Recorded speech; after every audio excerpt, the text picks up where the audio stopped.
Focuses on the life of a male teacher posing as a blesser, well, a recently coined colloquial term for sugar daddy.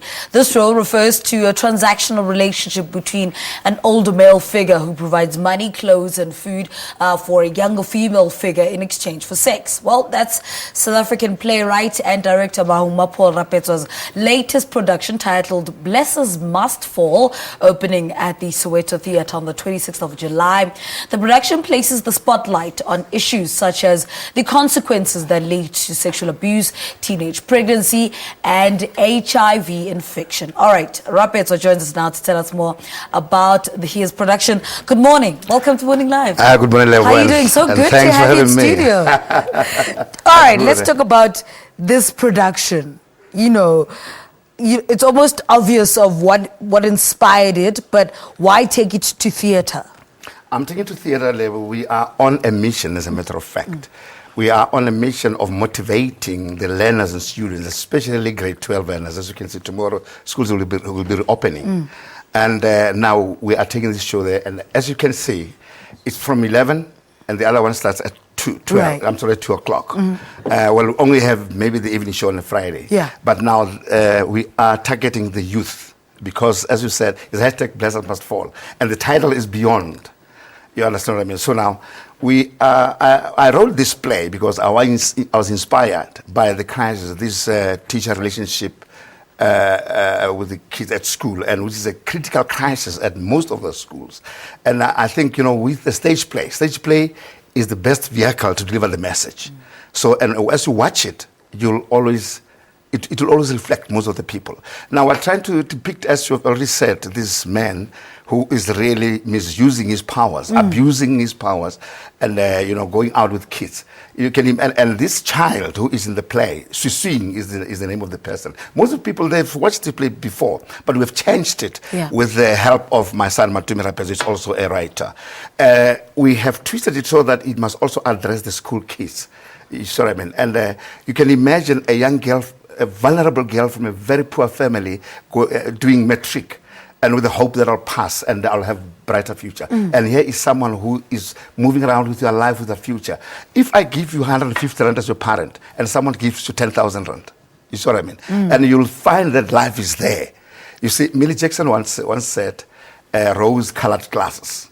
You know, they show me only the beauty because they hide the truth. It's like a donkey wearing sunglasses, green sunglasses, and is eating a dry grass. And because of the reflection, the donkey is under the impression that it's eating green grass. This is exactly what has happened to our kids. Because they think that joy. But at the end of the day now, and the strongest message we want to put across to our kids is that, you know, the best preparation for tomorrow is the better use of today. They must start now.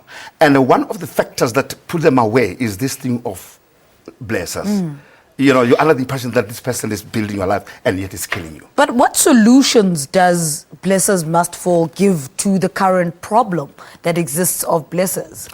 Well, what we're trying to drive, the matter home, is that if you happen to find yourself in that situation, if you happen to find yourself trapped as a young person, there's a way out.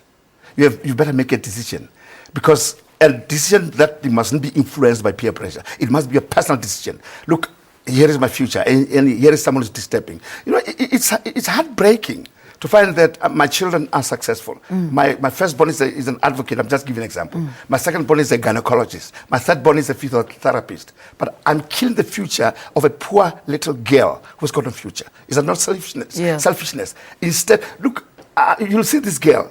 She's moving around with this guy to, you know, expensive hotels. She has never tasted a 3-star hotel. All the hotels, they go 5-star hotel. And now she tells the friends. And I think the other thing is because of peer pressure.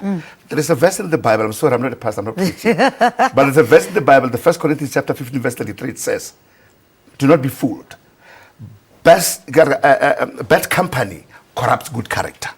Most of these girls are being influenced by, because if you see me, you know, having a very expensive cell phone being given by the blesser, and you'll also fall for the track. Now, the solution we give is that make your personal decision.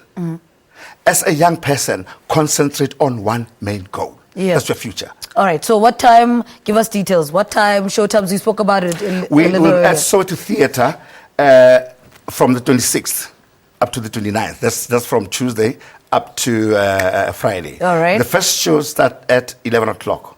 And the second show starts at 2 o'clock. It's not 11 to 2. Yeah. The first It's one starts 11 at and 11 then 2 because it's o'clock. only 1 hour. Yeah. And the second one at 11. Every day until Friday. And they'll go to school because the schools will send their kids. Because on other day we'll have kids. Let's say, for instance, Orlando, because the schools are around Soweto. But there are people from Krugersdorp who also would like to bring their children. You know, we would like to take this show all over the country because it's a critical crisis, as I'm saying. All right. Mahuma Paul Rapetsoa, thank you so much for talking to us. Thank you very much, Lebo. South African playwright and director. You can't talk about South African theatre and not mention this man. He's talking to us about his production, his latest production is titled Bless Us Must Fall, which opens at the Soweto Theatre from the 26th to the 29th of July. Remember, it's 11 o'clock and then 2 o'clock for school kids. All right, let's take a quick ad break. We're back after this. Stay with us.